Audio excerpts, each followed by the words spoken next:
Today we are going to learn the history of modern India in chapter 8 in SS1 Kerala towards modernity. It is the brief history of Kerala from the medieval periods to the modern period. In your previous classes, you have already learned that the first European who reached Kerala was Vasco da Gama, who imprinted his footsteps at Kappad in Calicut. Before the Europeans, there was a trade relation of Kerala with Arabs and Chinese.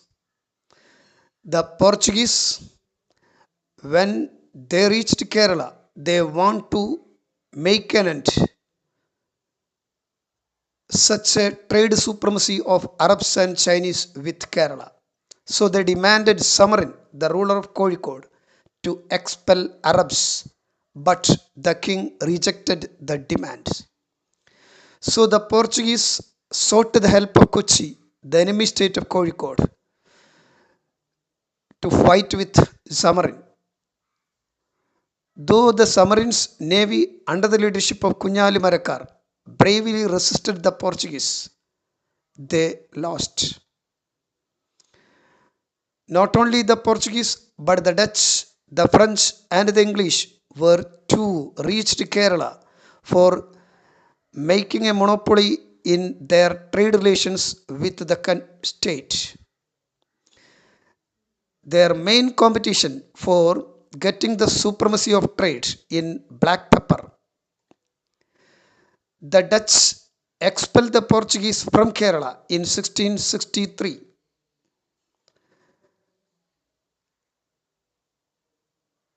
By Marthandavarma in the Battle of Kolachal,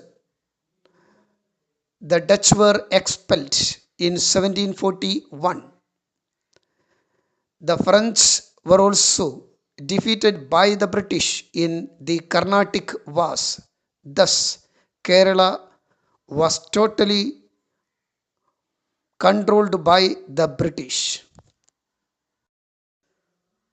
The first representative of English East India Company came to Kerala in 1615 was Captain Keeling.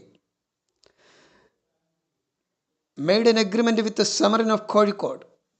They started warehouses at Viഴിഞ്ഞം, Talasheri and Anjutengu. Gradually they attained the permission for establishing a fort at Anjutengu from the Queen of Attingal. Later it became an important military base of the British in the western coast. But the natives of Anjutengu understood the British exploitation, and in 1721 the natives killed about 150 Englishmen who were on their way to hand over gifts to the Queen of Attingal. It is noted in history as Attingal Revolt, and it is considered as the first organized revolt against the British in Kerala. But the supremacy of the British helped them to easily control three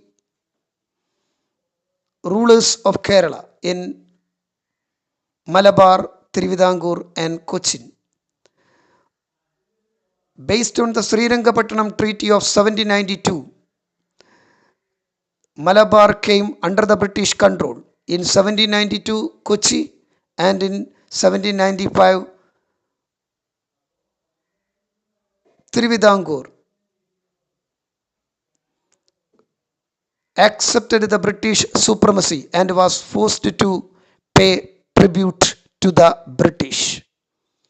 In short, whole of Kerala came under the control of the British by the end of 18th century. But Kerala, under the leadership of these three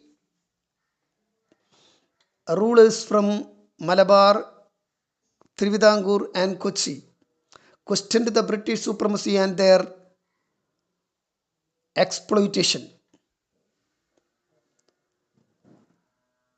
There were a lot of resistance against the British across Malabar, Thiruvidankur, and Kochi. The first from Malabar was led by Padashi Raja and is generally noted as Padashi revolts. Keralavarma Padashi Raja of Kottayam royal family led the resistance against the British in Malabar.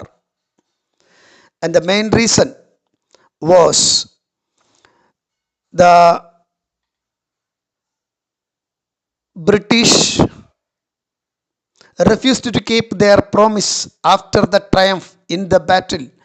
The British promised Padashi the right to collect tax from Kottayam region as a reward for helping them in the wars against Mysore. The British claimed their dominance over Wayanad. These two reasons was the base of the revolt between Padashi Raja and the British. Padashi Raja organized the people and fought against the British. He unleashed guerrilla war against the British with the help of Champan Pokar, Kaideri Ambu Nayar, Edachena Kungan Nayar, and Talakal Chandu, the leader of the Kurchiyas in Wayanad. In the fight against the British, he was assaulted his life on 30th November 1805. Veluthapi and Paliyatachan were stood against the British because the British interfered their internal affairs. Veluthambi called for armed fight against the British through his Kundara proclamation in 11th January 1809. The armies of Travancore and Kochi jointly attacked the official residence of the British resident Macaulay, but they couldn't withstand the British army. Realizing that he would be captured, Veluthambi commits suicide at Mannadi temple. And